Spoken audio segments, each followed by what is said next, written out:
읽겠습니다. 모든 기도와 간구를 하되 항상 성령 안에서 기도하고 이를 위하여 깨어 구하기를 항상 힘쓰며 여러 성도를 위하여 구하라. 또 나를 위하여 구할 것은 내게 말씀을 주사 나로 입을 열어 복음의 비밀을 담대히 알리게 하옵소서 할 것이니 이 일을 위하여 내가 쇠사슬에 매인 사신이 된 것은 나로 이 일에 당연히 할 말을 담대히 하게 하려 하심이라. 아멘.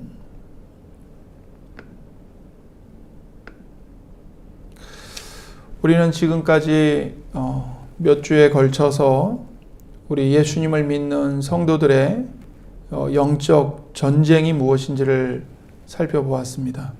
그리고 하나님의 원수이자 또 우리 하나님의 자녀들의 원수인 사탄과 또 이 세상의 악한 정신들과 맞서 싸우기 위해서 우리는 하나님의 전신갑주를 입어야 한다는 말씀을 들었죠.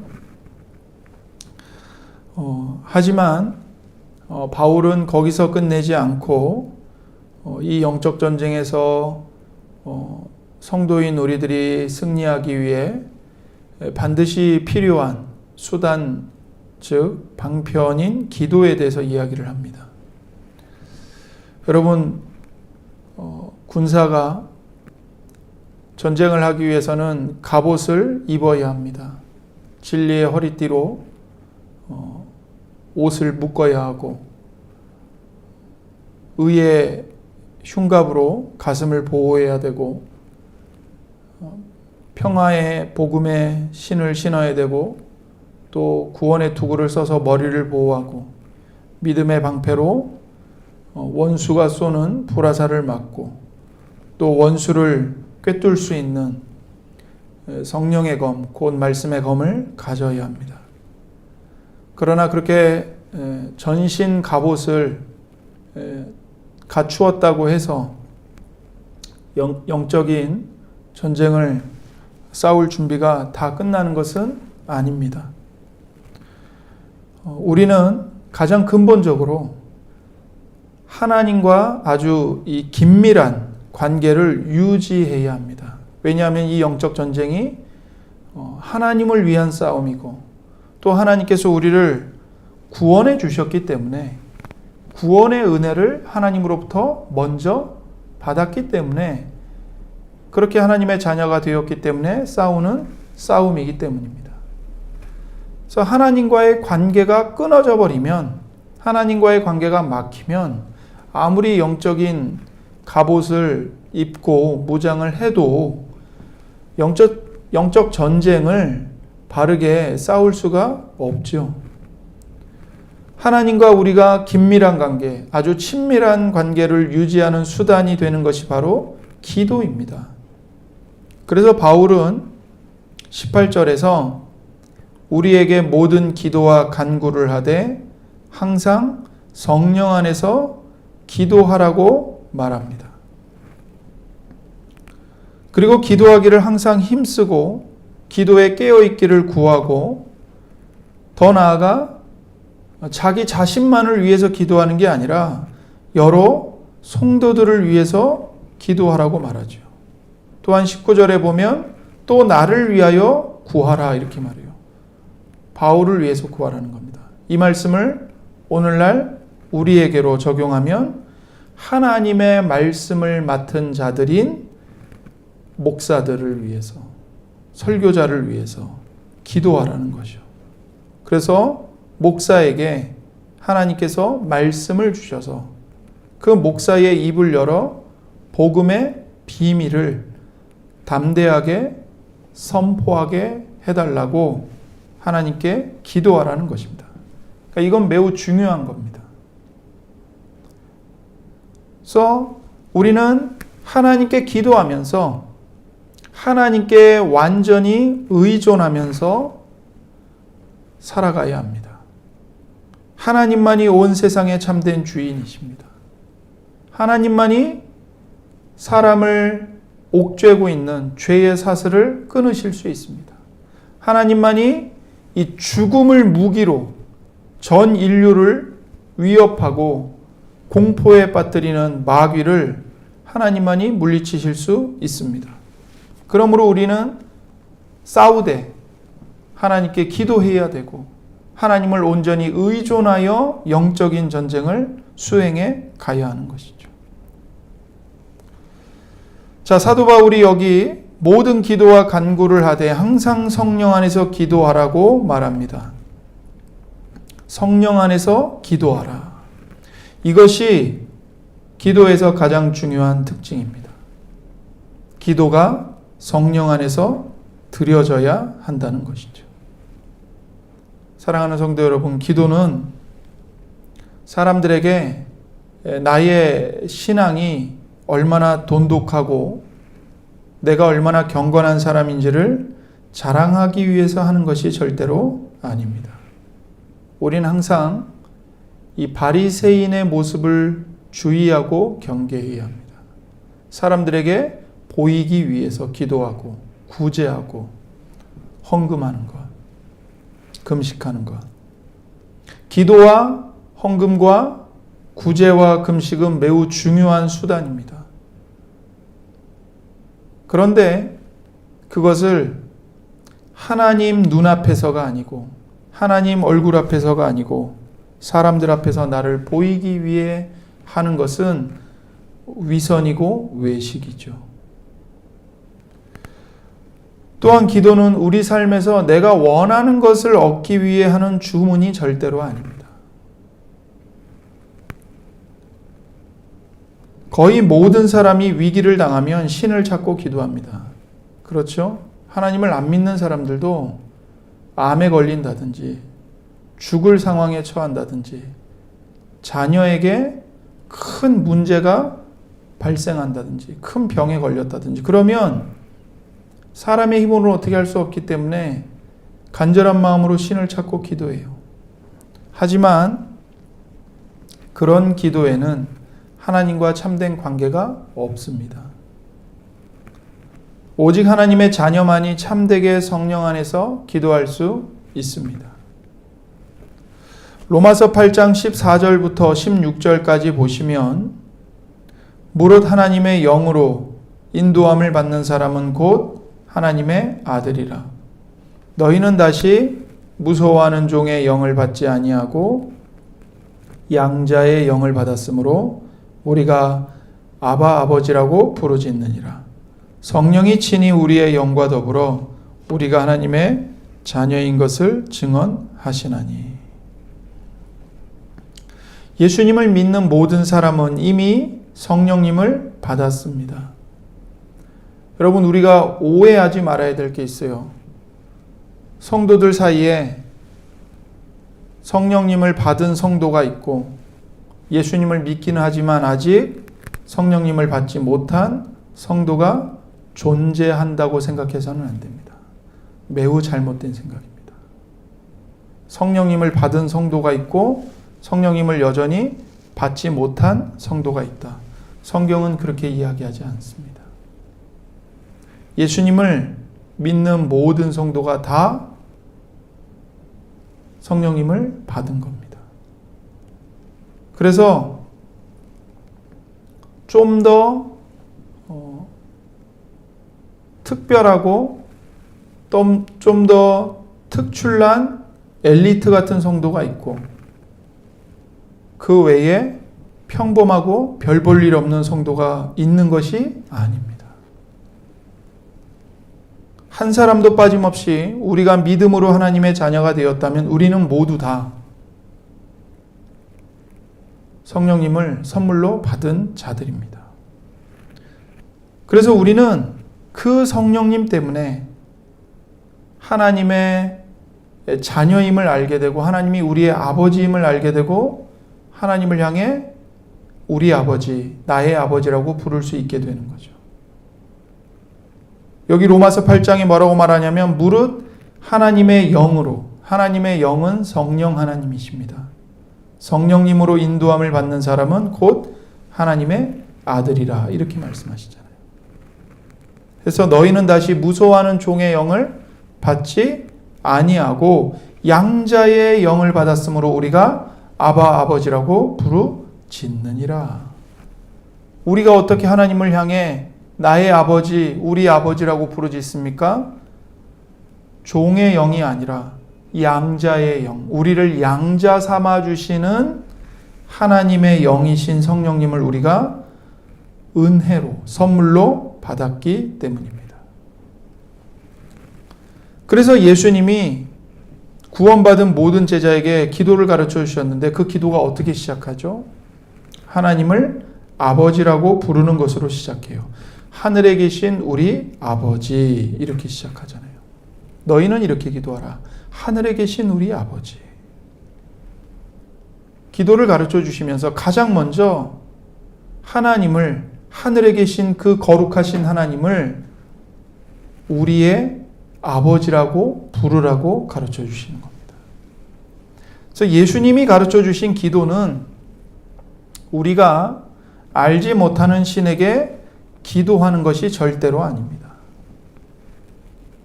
내가 위급해서, 내가 당장 죽게 되었기 때문에 나 좀 살려주십시오. 어떤 신이든 나 좀 구원해 주십시오. 그런 기도가 아니라는 거죠. 우리는 하나님이 어떤 분이신지 압니다.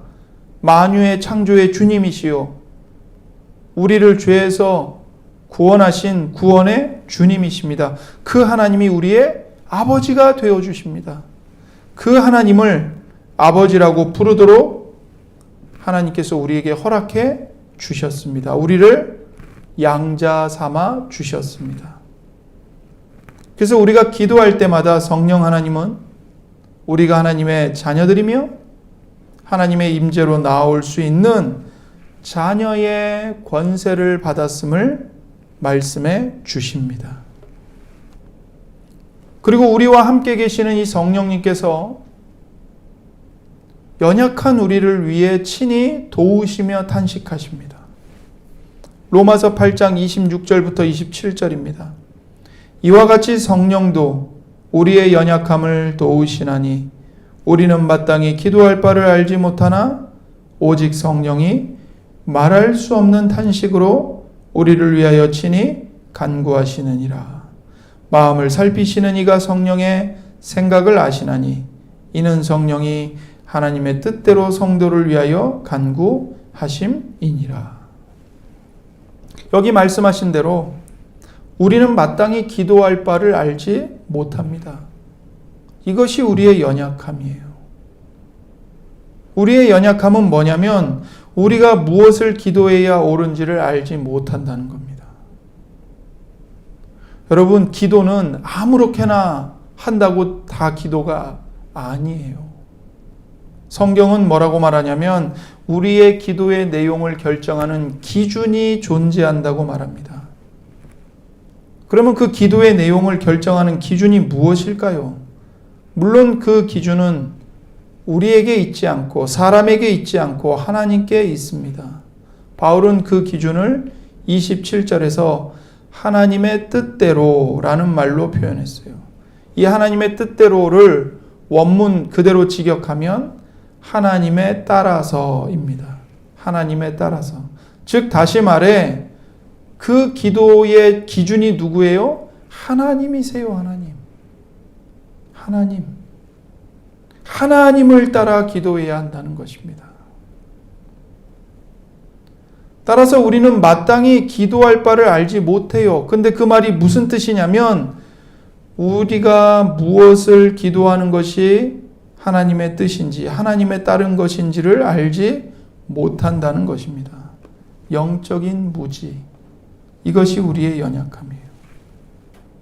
그런데 이러한 우리의 연약함을 도우시는 분이 계십니다. 바로 성령 하나님이세요.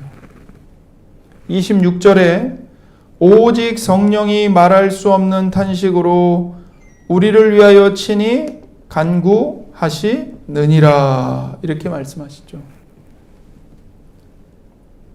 오직 성령이 말할 수 없는 탄식으로 우리를 위하여 친히 간구하시느니라.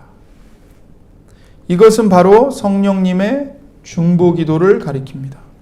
성령님께서 우리를 위해 친히 기도하신다는 거예요. 그리고 이 기도는 성령님의 중보 기도입니다. 성령님의 이러한 중보 기도는 우리의 연약함을 도우시는 기도예요.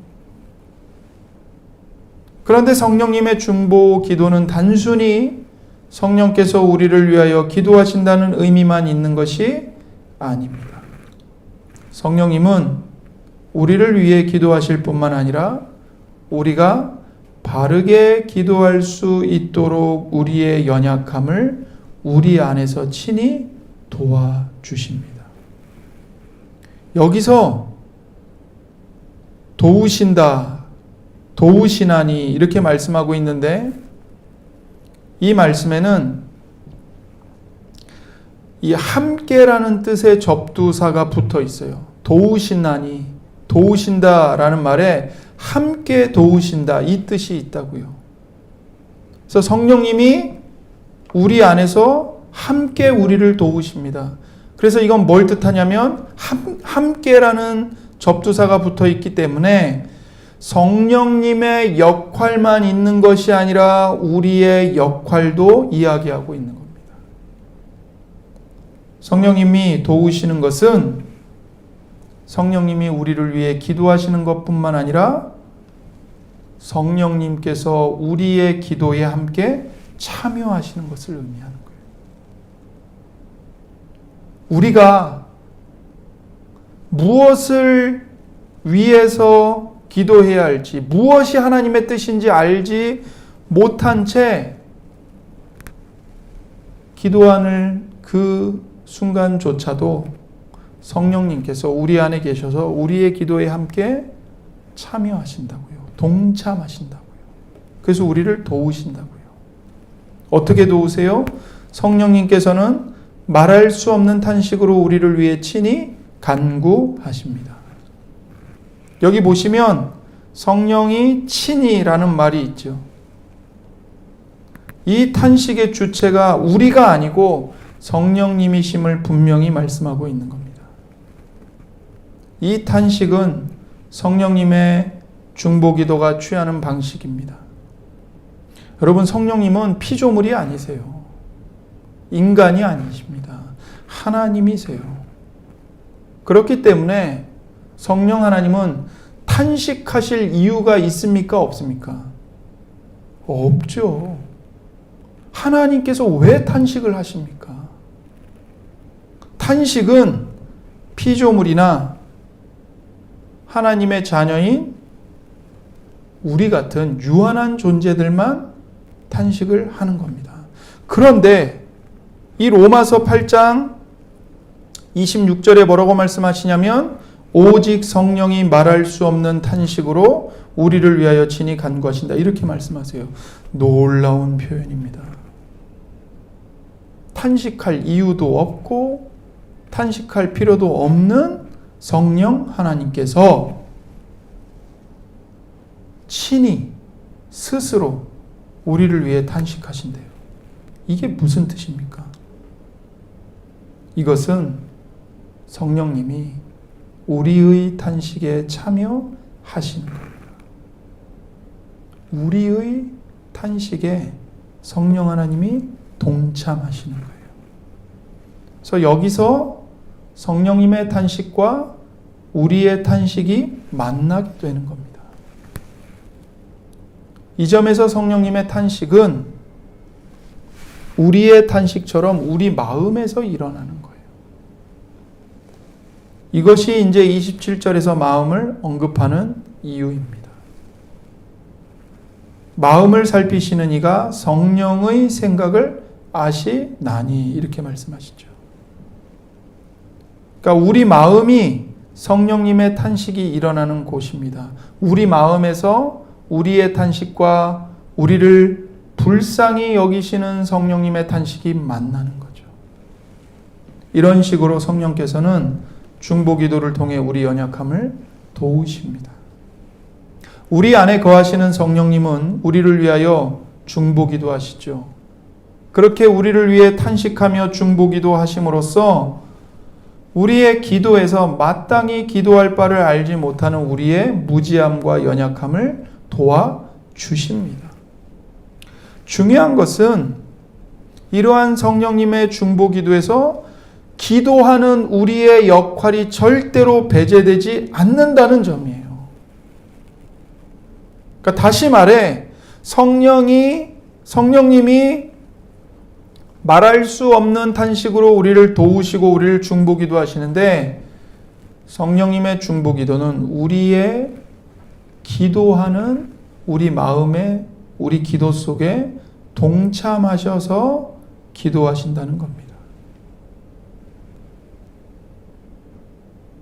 그러니까 우리의 기도하는 역할이 배제되지 않아요. 하나님의 영이 친히 간구하신다고 말씀합니다. 이 말씀은 성령께서 실제로 자신을 낮추어 간구자로서 기도하거나 탄식한다는 말씀이 아닙니다. 이 말씀은 무슨 뜻이냐면 성령님께서 우리의 심령 속에서 우리가 하나님께 기도드리기에 합당한 기도를 하도록 우리 마음을 감화하신다는 겁니다. 우리 마음을 감화하신다고요. 따라서 우리는 단순히 성령께서 우리를 위해 간구하신다는 것으로 위안을 삼고 가만히 앉아 있어서는 안 됩니다. 내가 기도 안 해도 성령님이 알아서 기도하셔. 괜찮아. 그렇게 생각하면 안 된다고요. 그거는 영적인 게으름의 죄를 범하는 거예요. 오히려 성령님께서 우리 마음에서 말할 수 없는 탄식으로 간구하시기 때문에 그 성령님을 의지하여 그 성령님 안에서 더욱더 깨어 기도하기를 힘써야 하는 것입니다. 성령님께서는 기도의 영으로서 하나님의 영으로서 우리의 기도를 도우시기 때문에 그래요. 그러므로 성도인 우리들은 하나님의 자녀인 우리들은 더욱더 성령님을 의지하여 성령님 안에서 깨어 기도하기를 항상 힘써야 하는 것입니다. 스가랴 12장 10절 말씀에 하나님이 이것을 약속하셨어요. 내가 다윗의 집과 예루살렘 주민에게 은총과 간구하는 심령을 부어주리니 그들이 그 찌른 바 그를 바라보고 그를 위하여 애통하기를 독자를 위하여 애통하듯 하며 그를 위하여 통곡하기를 장자를 위하여 통곡하듯 하리로다. 이렇게 말씀하십니다. 약속하시는 겁니다. 자신들의 죄로 인해 멸망하는 이스라엘, 하나님의 백성들. 그런데 하나님께서 스가랴 선지자를 통해서 약속하시는 겁니다. 내가 다윗의 집과 예루살렘 주민에게, 즉 다시 말해 하나님의 모든 백성들에게 은총과 간구하는 심령을 부어 줄 것이다. 은총과 간구하는 심령은 은총의 영과 간구하는 영입니다. 곧 성령님을 가리키는 말씀입니다. 은총의 영, 은혜의 영, 은혜를 베푸시는 영, 간구하는 영, 우리를 위해 기도하시는 영, 성령 하나님. 성령님을 우리에게 부어주시겠다고 말씀하시는 겁니다. 그래서 여기에는 성령님께서 우리에게 은혜를 주시되, 은총을 주시되, 우리가 간구하게 하심으로써 주신다는 의미가 있습니다. 그래서 성령님은 기도의 영으로서, 간구하게 만드시는 영으로서 성도에게 은혜를 베풀어 주시는 하나님이십니다. 그래서 여러분, 우리가 예수님을 믿어 성령님을 받으면 기도를 안 하고 살 수 없어요. 성령께서 우리 안에서 은혜를 베푸시고, 성령님이 우리에게 베푸시는 은혜는 우리로 하여금 기도하도록 만듭니다. 깨어있게 만들어요. 죄를 토설하게 만들고, 삶에서 모든 순간 모든 일을 만날 때 하나님의 뜻을 가장 먼저 찾고 구하게 만드십니다. 하나님 아버지, 제가 어떻게 하기를 원하십니까? 하나님 아버지, 하나님의 뜻이 무엇입니까? 하나님, 내 뜻대로 하지 마시고 아버지의 뜻대로 행하시옵소서. 이게 성령님을 받은, 성령님 안에서 거듭난 모든 하나님의 자녀들의 공통적인 마음입니다. 여러분 안에, 제 안에 이런 마음이 있는지 점검해야 돼요.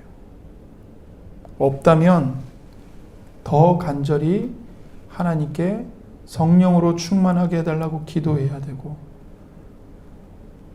우리 마음이 하나님 아버지의 뜻을 사모하고 아버지의 원하신 바대로 우리의 삶이 이루어지도록 간절히 간구하는 일들이 우리 안에 일어나게 해달라고 기도해야 하는 것입니다.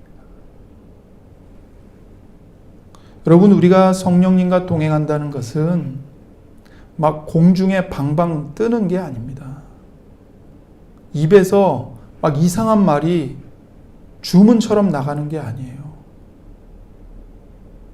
성령님과 동행한다는 것은 누가 손을 내밀어서 나를 위해 기도해 줄 때 내가 뒤로 막 방방 넘어지는 게 아닙니다.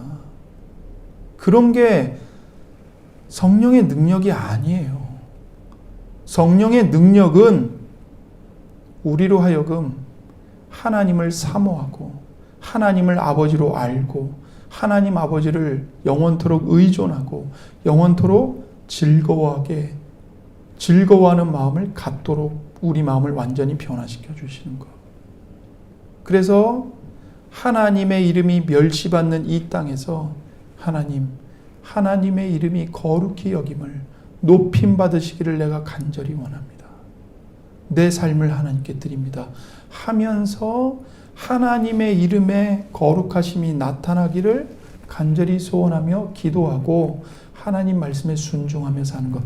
그게 성령으로 충만한 것이고 성령님과 동행하는 것이고 성령의 능력에 붙잡힌 사람의 삶이에요. 이것을 알지 못하면 샤머니즘 같은 이상한 사이비에 빠지는 겁니다. 착각하지 마십시오. 그게 성령의 능력이 아니에요. 무당을 찾아가고 점쟁이를 찾아가고 그것과 다를 바가 전혀 조금도 없는 겁니다. 하나님은 우리를 미신에서, 무속에서, 샤머니즘에서 구원하시기 위해 하나님의 유일한 독생자 예수 그리스도까지 보내주셨는데 왜 우리가 성령의 이름을 망령되이 일컬으면서 왜 샤머니즘으로 돌아갑니까? 왜 미신에 종속되는 겁니까? 그것은 성령 안에서 기도하는 게 아닙니다.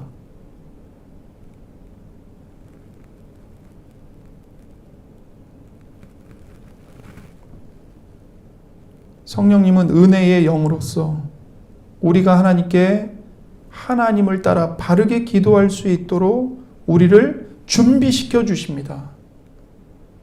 이것이 성령님의 목적이에요. 하나님을 따라, 하나님의 뜻에 따라 바르게 기도하도록 우리를 인도하시는 것. 이것이 성령님의 사역입니다. 그러므로 성도는 기도에 있어서 성령님께 의지해야 하는 거예요. 이것이 바로 사도 바울이 말한 성령 안에서 기도하는 겁니다. 기도하는데 흥분하고 가슴이 뜨거워지고, 물론 그런 게 있죠. 우리가 정말 하나님을 사랑하고 뜨거운 마음으로 하나님께 기도하면 가슴이 뜨거워지죠. 몸이 막 열이 오르죠. 그러나 그것이 하나님의 뜻을 구하는 것이 아니라 자기 욕망을 쏟아놓는 것이라면 그게 어떻게 성령 안에서 기도하는 것이 됩니까?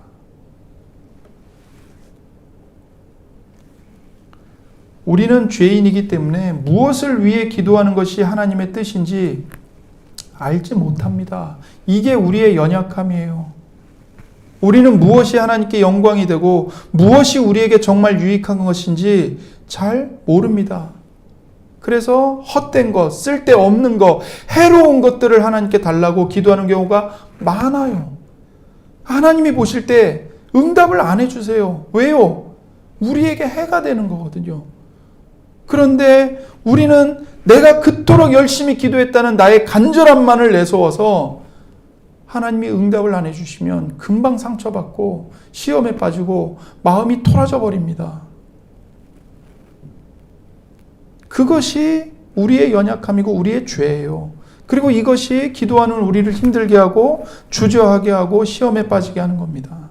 그런데 우리가 기억해야 할 것은 성령님께서 이렇게 연약한 우리를 우리의 기도 속에서 도와주신다는 사실이에요. 그러므로 우리는 이 사실을 믿고 성령께 의지하여 기도하기를 힘써야 합니다. 성령 안에서 기도해야 해요. 기억하십시오. 성령님은 우리가 기도할 때 우리 속에서 우리 마음을 감화해 주십니다. 잘못된 생각을 버리도록, 죄를 토설하도록,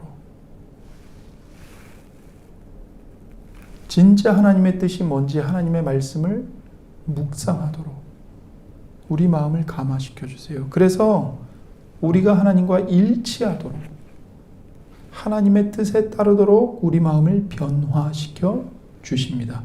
이것이 성령님의 사역이고 이것이 성령님 안에서 기도하는 것입니다.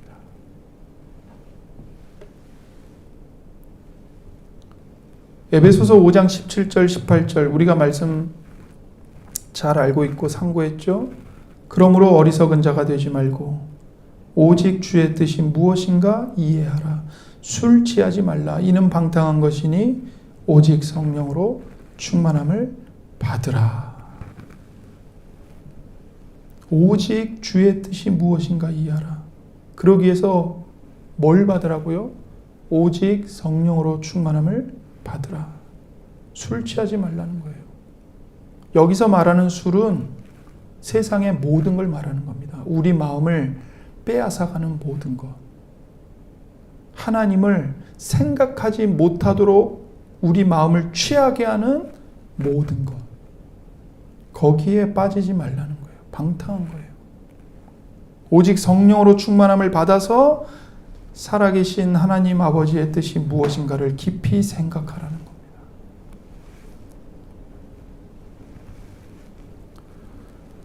성도의 기도가 언제나 하나님과 일치하지 않아요. 그렇기 때문에 항상 응답이 되지는 않습니다. 하지만 성도들 안에 성령 하나님이 거하세요. 그래서 성도들을 위해 기도하시는 성령님의 중보 기도는 언제나 하나님과 일치합니다. 그렇기 때문에 언제나 응답돼요. 기억하세요.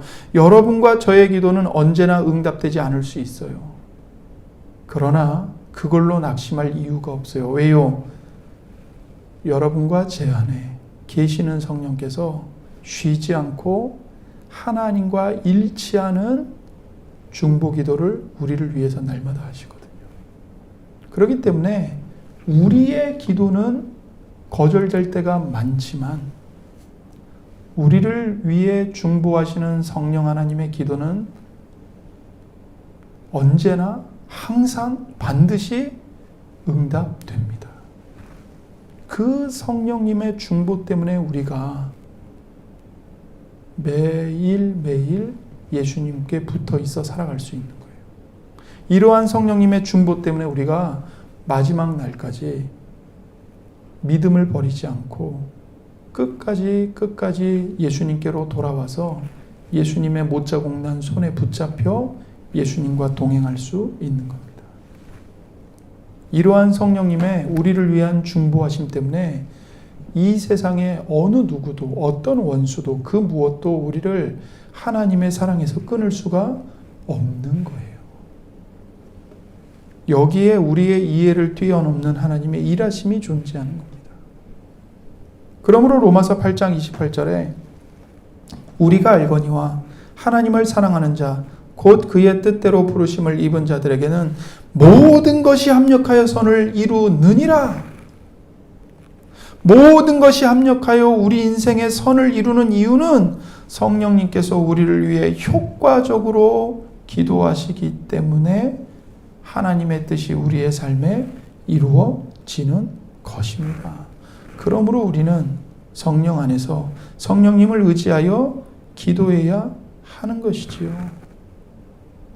우리의 기도가 응답받지 못했다고 해서 낙심하거나 하나님의 사랑을 의심하거나 하나님을 원망하거나 해서는 안 됩니다. 우리의 믿음이 부족하기 때문도 아니고 하나님의 손이 짧아서도 아니에요. 하나님이 주무시고 계셔서 우리의 기도가 땅에 떨어지는 것이 아닙니다. 그 이유는 고난 속에서, 아픔 속에서 우리를 강하게 하시고 온전하게 하나님이 만들고 계시기 때문이에요. 기도의 무응답은 고난 속에서 하나님을 신뢰하라는 하나님의 거룩한 부르심입니다. 생각해 보세요, 여러분. 바울은 이 에베소서를 어디서 썼죠? 감옥에서 썼어요. 감옥에서. 20절을 보세요. 이 일을 위하여 내가 쇠사슬에 매인 사신이 된 것은, 지금 사도 바울은 쇠사슬에 묶여 있다고요. 감옥에 갇혀 있다고요. 바울이 기도를 안 했겠습니까? 바울이 믿음 없이 기도했겠습니까? 절대로 그렇지 않죠. 그런데 하나님은 바울의 기도를 거절하시고 여전히 감옥 속에 가두어 두시는 겁니다. 왜요? 무엇 때문에? 그 상황을 통해서만 바울이 배울 수 있는 중요한 가르침이 있기 때문이에요. 우리에게도 동일합니다.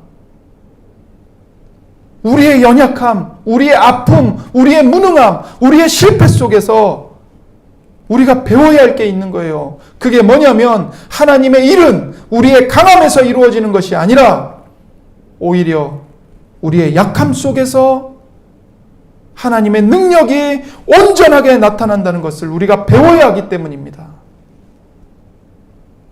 우리의 실패와 우리의 약함 속에서 오직 하나님 한 분만을 전적으로 신뢰하고 의존하는 법을 배워야 하기 때문입니다.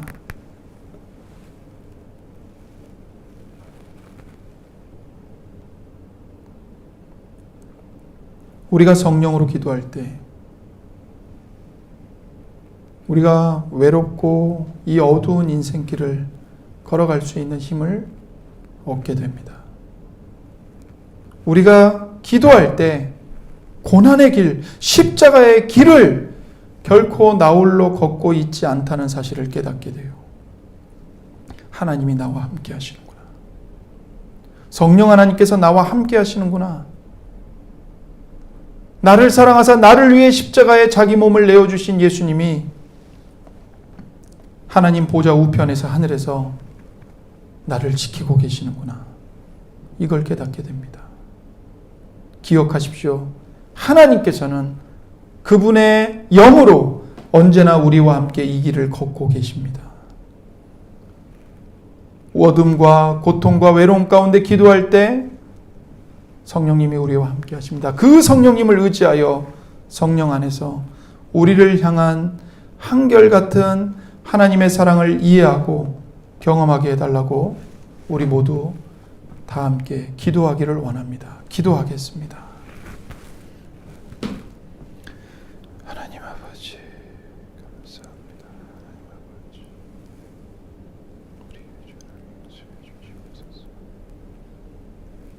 기도를 하되 무엇을 하나님 되십니다.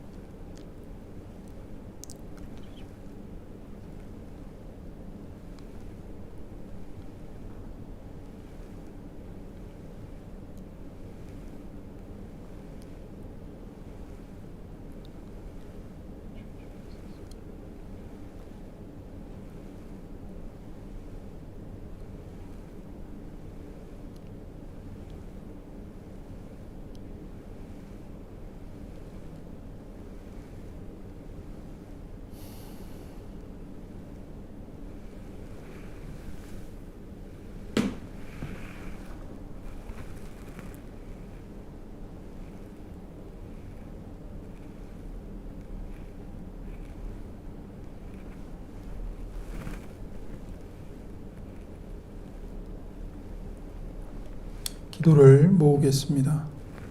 하나님 아버지, 하나님의 은혜로 우리에게 은혜를 베풀어 주셔서 이 말씀이 우리 안에 살아 역사하게 하여 주시옵소서. 우리가 언제나 항상 성령님 안에서 기도에 깨어 있기를 힘쓸 수 있도록 은혜를 베풀어 주시옵소서.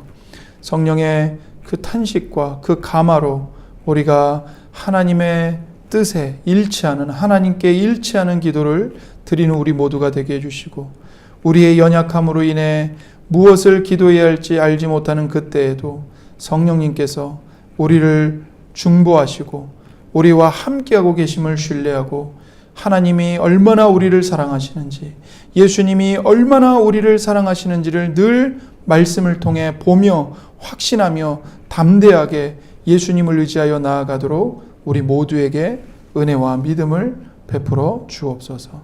감사하며 우리 구주 예수님의 이름으로 기도드립니다. 아멘.